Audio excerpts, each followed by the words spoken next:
Obviously, a hamburger isn't alive when you eat it. A French fry isn't alive when you eat it. How much of your diet is raw fruits and vegetables? How much hydration are you getting? That has an effect on your mood. A lot of what we know about human behavior comes from rats and college sophomores. Rats will not drink alcohol. But if you put them on a fast food diet for 3 weeks, spontaneously they start drinking alcohol in the laboratory. Okay? A rat will, if you basically allow them to self-dose using cocaine, like in the water or something like that, they will cross an electrified barrier. They will ignore a fertile sex partner.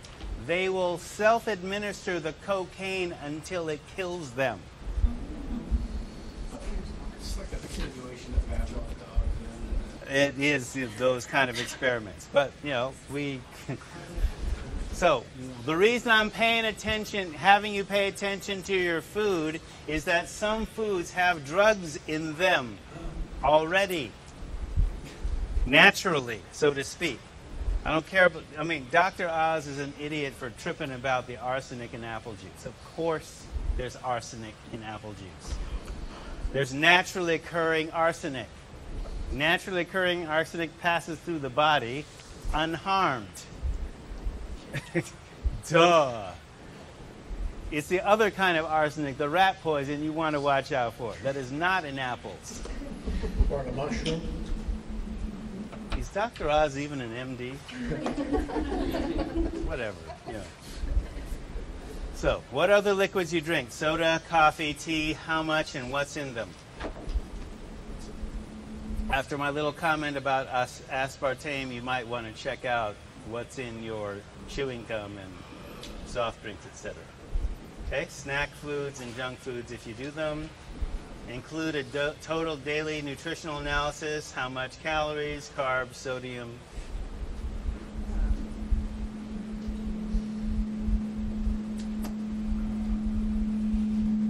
Aha. Yeah, all right, so they're on that. Good.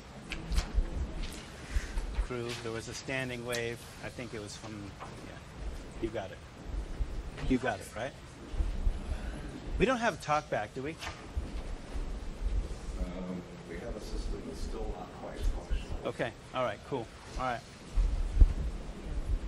Question? Do you want us to include, like, medications and stuff? Because that can kind of affect your appetite. Yes, right. You can. Here, yeah, that's an excellent question. So if you have medications, what I didn't know, and I considered myself stupid, but then I realized, no, this was induced ignorance. There are certain meds that mess with critical body systems to produce their effects. And that means, for example, like my diabetic meds that basically adjust, make me produce more insulin or whatever, because I actually do produce insulin. I have type 2. And so, you know, the meds that reduce my blood sugar artificially, they mess with my liver. And if they're messing with my liver, that means they're also messing with vitamin production, which means I'm becoming vitamin deficient by being on the meds. There are other meds that do that. And of course, the docs don't tell you to take nutritional supplements like B12s or whatever for whatever you're taking. They don't tell you, don't take more CalMag zinc, do more calcium. Mom called me up and said, "Are you taking this because it causes heart attacks? It causes bladder cancer." They do it for pregnant. Huh? For like certain birth controls that PCP, right. They might do that. But so if you patronize fast food, how many places have nutritional analysis of their servings? Okay, so for a week. This might be the first time that you've done this. That's all right. That's why we do it. How about vitamins? You want us to put that down too? You can put down if you are doing vitamin supplements. That would be great. Next cleverly disguised assignment, because it deals with money addiction. So this is to answer Jace's question, this is to address food addiction. Because, after years in the field, I really don't think it's an improvement to get people off of alcohol and street drugs and make them diabetic couch potatoes. That's not an improvement. That's not recovery. Sorry. All right, so they're not knocking over a bank for their Twinkie habit. But they might kill the mayor of San Francisco because of Twinkies. Oh, right. That doesn't work. All right, how you spent your week. This is dealing with the addictions around money. Tracking that. So for your own benefit, if you wish, read Your Money or Your Life. This exercise is taken from that, How I Spent My Week. Start week 5, do end of week 6. On a daily basis for 1 week, track every penny, including bills, books, snacks, gas, lottery tickets, groceries, medical bills. Put all the change in your pocket or purse at the end of the day, if there is any, in a jar, bowl, or plastic bag. So the purpose is at first to simply note where your money goes. Money talks, but all mine knows how to do is say goodbye.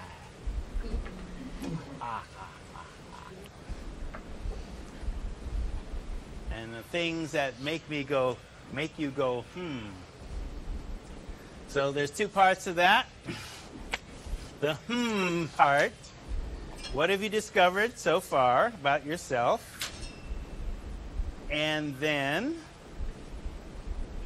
give up one addictive behavior that you have. Sugar, salt, tobacco, alcohol, weed, television, gambling, internet. If you're a WoW player, if you have an avatar in Second Life, Facebook, whatever. Give up all internet communications that are not necessary for school or that make you money for a week. I like TV. I mean, I got to give up TV. You choose whatever you do. I got to live. Okay? All right? Now, for the people that say, I don't have any addictive behaviors. Okay, fine. Go on a 90% raw food diet for 1 week.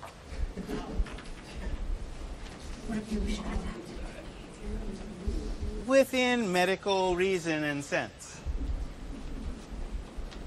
But, if you're restricted from certain foods or whatever, right, within sense. Whatever makes sense. And it's safe. And it's safe. Not asking you to give up your meds. Not asking you to eat things you're allergic to. Okay? But especially for folks that basically do like a, fast food diet because it's cheap and we're poor college students, well, right. Try hitting up your co-op or buying club or whatever and try doing 90% raw foods. You can have oatmeal. You can have your turkey bacon. I'd have my salmon. Whatever. So, salad, whole fruit, nuts, sushi. The other 10% can be cooked grains. No condiments other than salad dressing. We'll say oil and vinegar, Bragg's tamari or soy sauce. So just try that. If you want to be really adventurous and you can support it, try a mono diet. Carrot juice for a week, or beet juice, or, herbal teas, whatever. The idea is basically for you to look at an addictive behavior. Give it up. Because, if you're training to be a pro, you're going to be asking people to give up stuff that's way more serious. You might want to try that yourself. All right, so the idea is to develop your vulnerabilities. So to develop your strengths, using the things you can control, your breath, food, your sexuality / well-being, your money, food for thought. So these are things that help develop your strengths. Food for thought, relations with others, basically just take in little march from Angie Arian's book, The Teacher, Visionary, Warrior, Healer, building up those particular aspects of yourself. So the idea from the assignments is to, hit you where you might need some development, because this might be the first time somebody asks you to do that.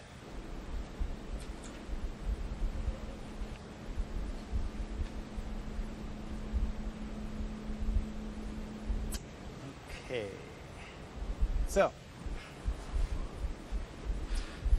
So your personal level of addiction. So if you could think of addiction as a level of activity beyond what is healthy and balanced.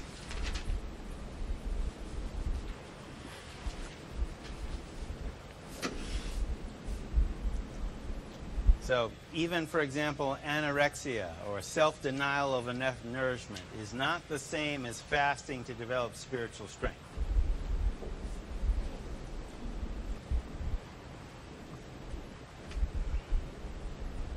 A level of activity beyond what is healthy and balanced. So health is a natural balance. There's actually even a technical word for that. It's a state of connection to a higher balance. The technical word, say it again. Homeostasis.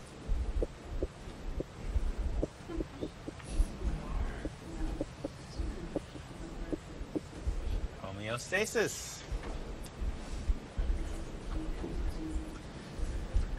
Now, people's, even though this isn't the stress class, people get what stress is moving you out of homeostasis. And the stress response is an attempt to get you back to homeostasis. Because stress took you off of your homeostatic game.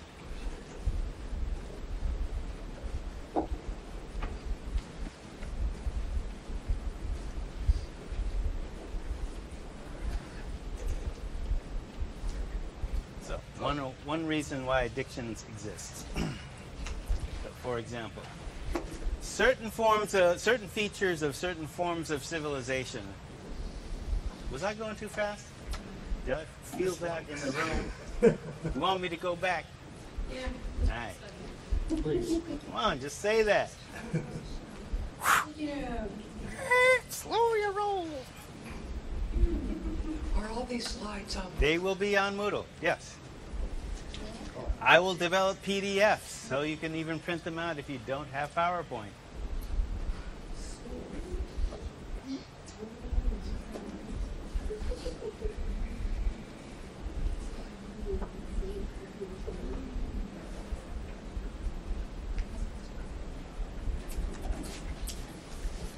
Here, as long as we're staying here.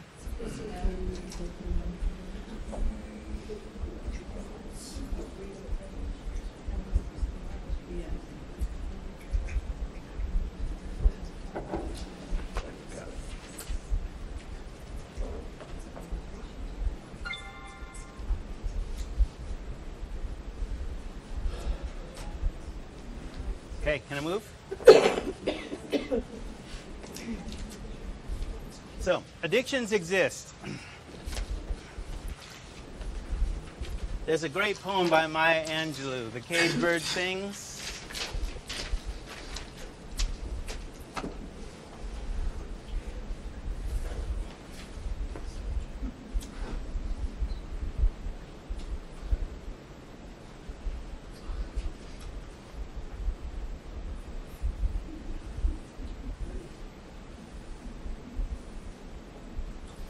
I'm a psych major, not an art major.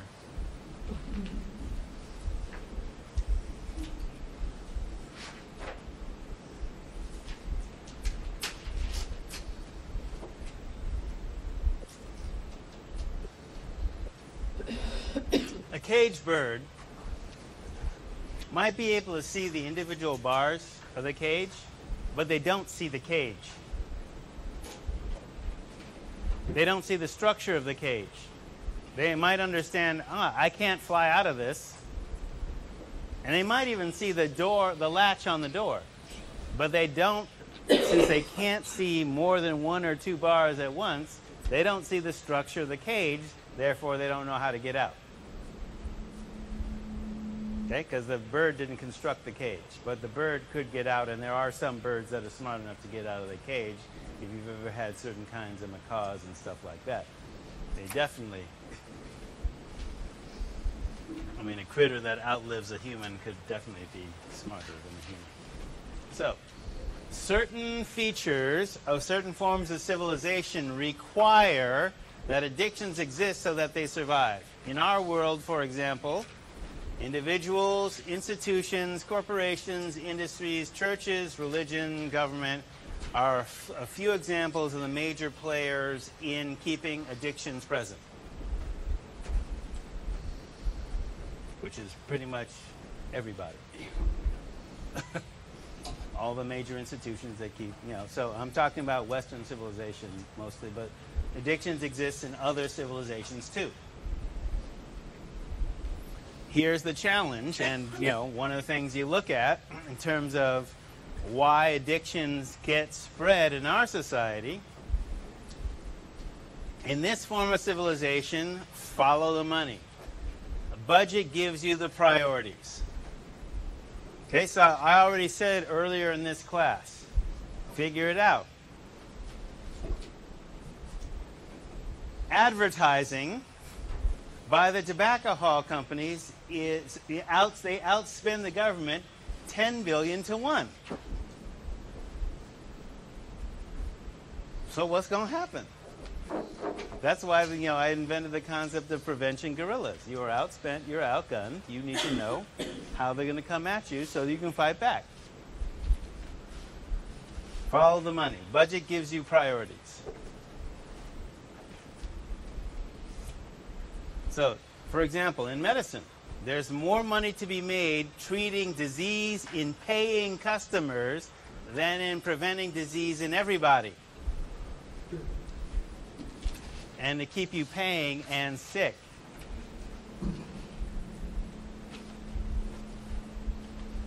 Don't care what the Tea Party says. And I'm a little disappointed in the president myself. But here is the idea behind Obamacare. Every American citizen has the same health care that Congress has for free, whether you have a job or not. And look at what we got through compromise. Why shouldn't you, as a taxpayer, have the same kind of health care that DeFazio has? Why not? What stops you? We did have a $6 trillion surplus.